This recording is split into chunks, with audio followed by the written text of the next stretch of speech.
Can you actually sue the city if a cracked sidewalk or busted roadway causes your injury? And more importantly, how do you prove the city knew about the danger? Today's case takes us from skateboards to courtroom strategy.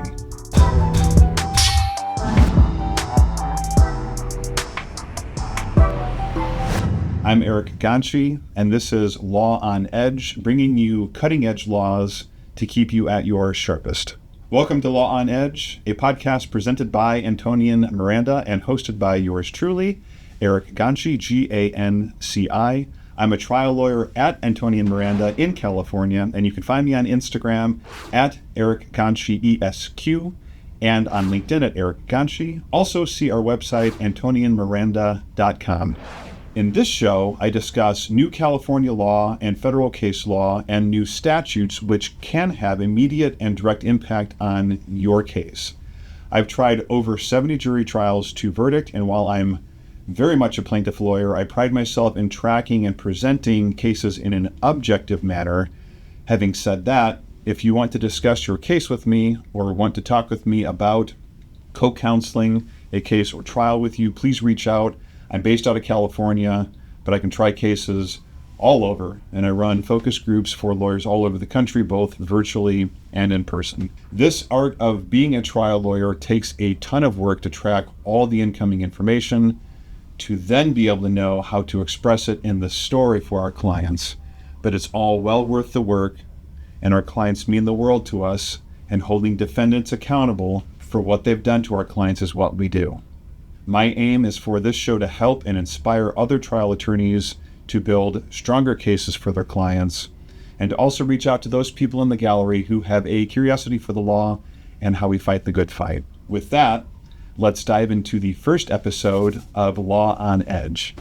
Here's the law in plain English. Under California Government Code Section 835, a plaintiff can hold a city or government entity liable for injuries if three things are true.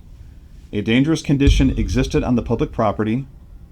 That condition created a reasonably foreseeable risk of injury, and it caused the injury. So what counts as a dangerous condition? Courts say it's more than just tripping and falling.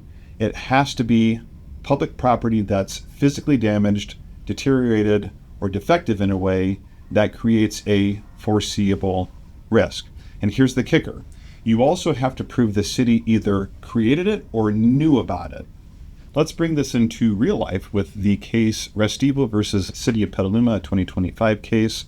Here, a woman was skateboarding on a residential street when her wheel caught in a crack about 6 to 9 inches long and a couple of inches deep. She falls hard and seriously injures her arm. The city argues, "We didn't know about this crack. We never got any complaints, no one ever reported it, and our records show nothing."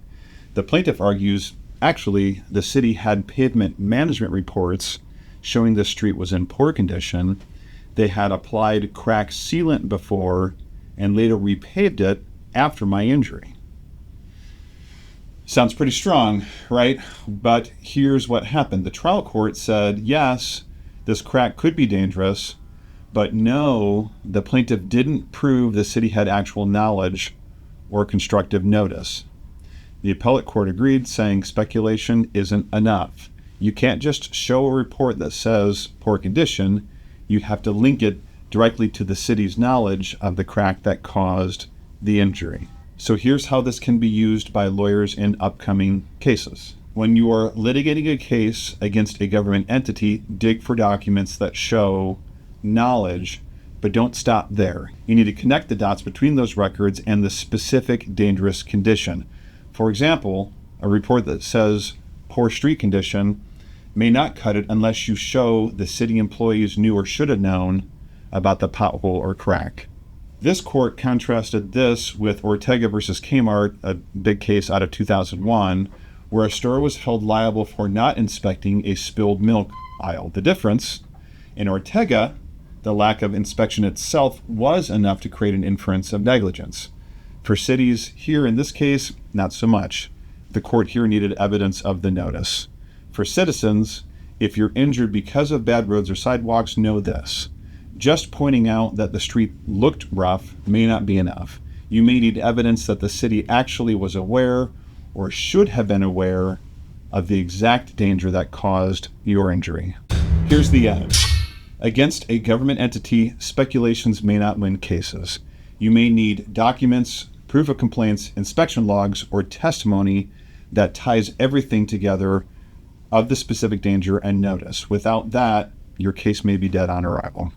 I'm Eric Ganci, and this is Law on Edge, the sharpest look of California's changing laws. Subscribe now for more courtroom strategies, new cases, and insights that keep you on the cutting edge.